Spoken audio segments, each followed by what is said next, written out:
Pilates show where we explore innovative tips and techniques to help deepen the skill level of the movement educator while having fun. I'm your host, Ann Matee, and today we're going to talk about Pilates for runners. So you, as a Pilates teacher, are going to get people who come into the studio who are runners. And we want to support those people in as many ways as we can. They are going to come in probably saying they want to work on their core, that they want to tighten up their bellies. They might be in pain. They might simply just want to strengthen their legs. There's a lot of different things you're going to get with runners, but we know that they need really good feet and that they need really good leg movement in their pelvis. So that's what we're going to start today, just some simple things you can look at just to get them started. So what I like to do, the first thing I do with my runners, I do this with a lot of people anyway, any athlete, but I want them to do a simple calf raise, and not on the reformer, just standing, because when you're running, it's just you and the road, right? So they could put their hands on their hips, they could put their hands in genie arms, they could leave them to their side, wherever they feel comfortable, depending on the age of your client and the balance issues that you might or might not know about. So let's just do genie arms for now so they can find their lats. And all you want them to do is just say, rise up on your toes. So they're going to rise up on their toes and come down. Now you may see some wobbling, but I'll bet you one thing you definitely see is if you look down at my feet, when you ask them to go up on their heels, they're probably going to roll out.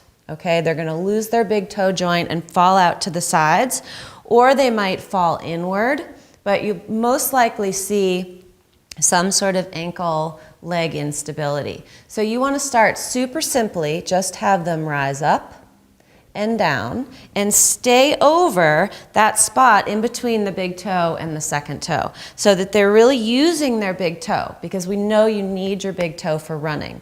To get your leg behind you to push back, you're going to need that.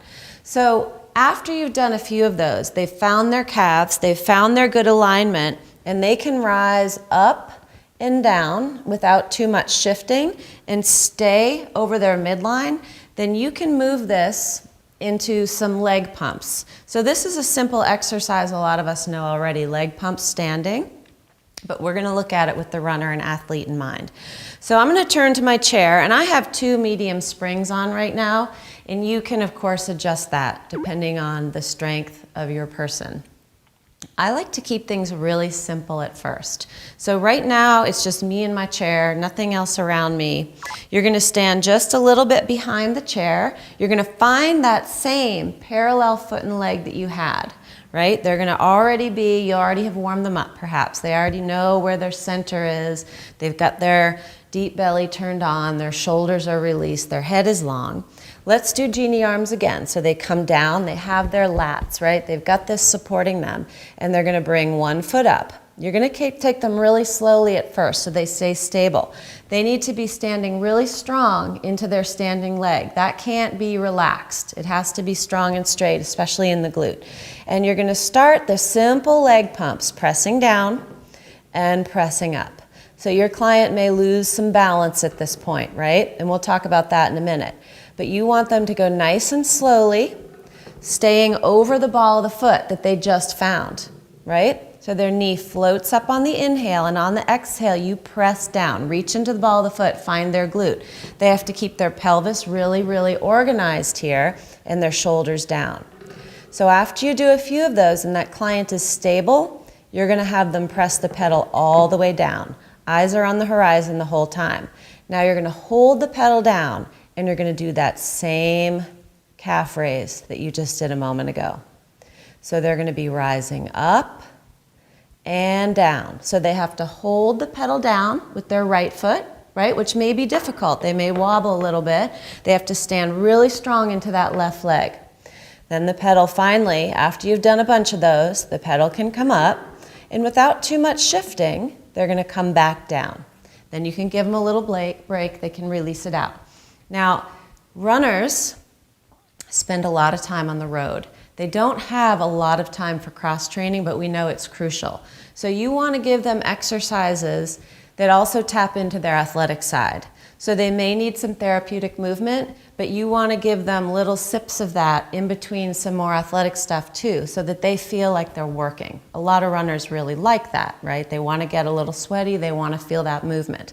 So after you do a few slow things and you've taught them the importance of their center, you can give them a little fun, like work on it, right? So they can come back to their genie arms again, switch hands every once in a while so they're not getting stuck with the right hand always on top, say. And they're gonna come back up.